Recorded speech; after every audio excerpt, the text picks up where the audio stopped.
কুমিল্লার সেই মুরাদনগরের ঘটনায় এবার সারা বিশ্বকে কাঁপিয়ে দিয়েছে।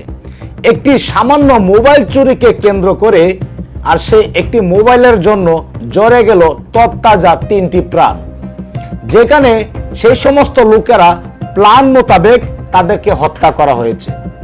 আসলে নাম দেওয়া হয়েছে মোবাইল চুরির, নাম দেওয়া হয়েছে মাদকাকারী, যেখানে মাদকের ব্যবসা করত। এটা ছিল তাদের একটি প্ল্যান মোতাবেক তাদেরকে হত্যা করবে। এবার সেই কুমিল্লার মুরাদনগরের বিষয়টি নিয়ে চাঞ্চল্যকর সৃষ্টি হয়েছে। এবার সেই মা ছেলে এবং মেয়ের হত্যাকাণ্ডে আরো 6 জন গ্রেপ্তার হয়েছেন। এই নিয়ে আমাদের প্রশাসন এবং র্যাব সদর দপ্তর থেকে একটি প্রেস ব্রিফিং চলছে। আমরা সেই ভিডিওটি প্রমাণ সহকারে দেখাবো, সেখানে আসলে কি হয়েছিল, কিভাবে তাদেরকে হত্যা করা হয়েছে আর কোন প্ল্যানিং নিয়ে হত্যা করা হয়েছে। সম্পূর্ণ তথ্যটি জানতে অবশ্যই পুরো ভিডিওটি দেখতে থাকুন। আজকের এই ভিডিওটি অবশ্যই জনস্বার্থের জন্য হলেও শেয়ার করে দিবেন, কেননা একটি মানুষ যত বড় অপরাধ করুক না কেন তাকে নিজ হাতে শাস্তি দেওয়ার অধিকার কারো নেই। সে যত বড় অপরাধ করুক না কেন তাকে আইনের হাতে তুলে দিন, কিন্তু নিজের হাতে শাস্তি দেওয়ার মতো আপনাকে সরকার কখনোই সেই ক্ষমতা দেয় নাই। সুপ্রিয় দর্শক শ্রোতা ও আমার কলিজার ভাই ও বোনেরা, আমরা সেই র্যাব সদর দপ্তর থেকে আমরা মূল তথ্যটি জেনে আসব। অবশ্যই দয়া করে এই ভিডিওটি শেয়ার করে দিন। একটি মোবাইল চুরিকে কেন্দ্র করে বোরহান নামে যে মুরাদনগরের বাঙ্গারা বাজার টনিবাড়ি এলাকার এক বাজারে একটি মোবাইল চুরির একটা সেই ঘটনাকে নিয়ে ওখানে এলাকায় ওই চোরকে একটু মারধর করা হয়। সেটাকে নিয়েই মূলত প্রভাব বিস্তারকে কেন্দ্র করেই এই 3রা জুলাইয়ের ঘটনা। এই যে বোরহান, সে একজন স্কুল টিচারের একটা মোবাইল চুরি করে। মোবাইল চুরি করার পরে সেখানে এলাকাবাসী লোকজন তাকে ধরে অনেক মারধর করে। মারধর করার পরে তার বাবাকে খবর দেওয়া হয় এবং এই বোরহান এখনও কোথায় সেটার কোনো ট্রেস এখনও নাই। তার বোরহানের পরিবারের ভাষ্য অনুযায়ী, তার বাবা জসিমের ভাষ্য অনুযায়ী, সেটা নিয়ে পরবর্তীতে বিভিন্ন এলাকা পর্যায়ে সালিশ হয়, মিটিং হয়।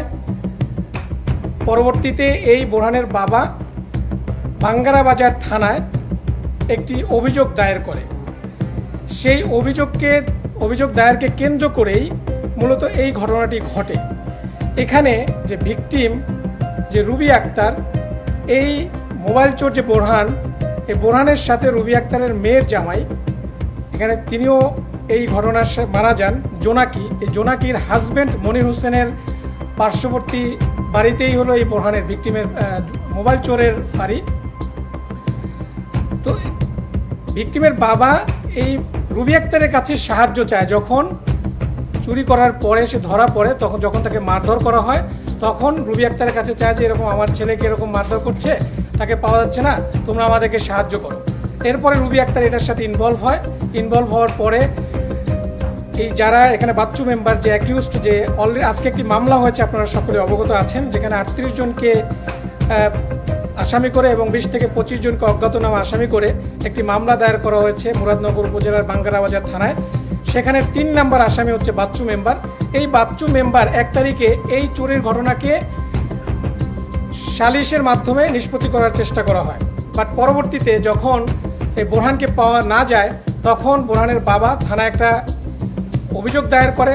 কয়েকজন আমাদের এই মামলার 5 নম্বর আসামি রবিউল এবং তার সাথে আরও কয়েকজনকে, 4 জনকে অভিযুক্ত করে একটি অভিযোগ দায়ের করা হয়।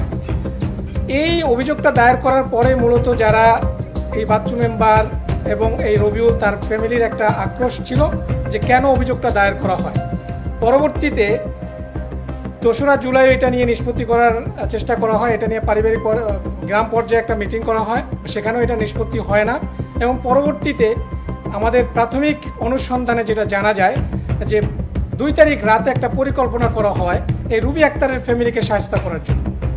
এবং সে অনুযায়ী 3 তারিখ সকালবেলা ওই এলাকার চেয়ারম্যান সহকারে আরও কিছু ব্যক্তি, ওই বাচ্চু মেম্বার, রবিউল, এরা সবাই খুব ভোরবেলা এখানে আসে এবং রাতের বেলায় এই মামলার যে 2 নম্বর আসামি আমাদের প্রাথমিক অনুসন্ধানে জানা যায় যে ভিকটিমের যে এখানে ছেলে যে তিনিও মারা গেছেন এই ঘটনায়, তাকেও 2 তারিখ রাতে ফোন করে বলা হয় কালকে তুই বাড়িতে আসিস, তোর বংশ নির্বংশ করে দেওয়া হবে, এরকম একটা থ্রেট দেওয়া হয়।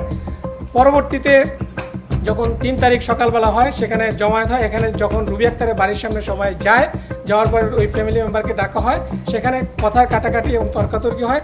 তর্কাতর্কির এক পর্যায়ে এই রুবি আক্তার এবং তার মেয়ে এই চেয়ারম্যান এবং মেম্বারকে গায়ে হাত দেয় বা হাতাহাতির একটা ঘটনা ঘটে এবং সেখান থেকেই মূলত এই ন্যাক্কারজনক ঘটনা সৃষ্টি হয় এবং লোকজন অতর্কিত সবাই মিলে তাদের বাড়িতে হামলা করে একই পরিবারের 3 জনকে, যেখানে রোকসানা আক্তার রুবি, তার ছেলে রাসেল এবং তার মেয়ে জোনাকি, তাদেরকে নির্মমভাবে পিটিয়ে হত্যা করা হয় এবং তার বাড়ি ভাঙচুর করা হয় এবং সেখানে তার আরও 2 জন মেয়ে ছিল, তারা যদিও সেখানে আহত হয়ে তারা পালাতে সক্ষম হয়, একজন এখনও হসপিটালে অ্যাডমিটেড আছে।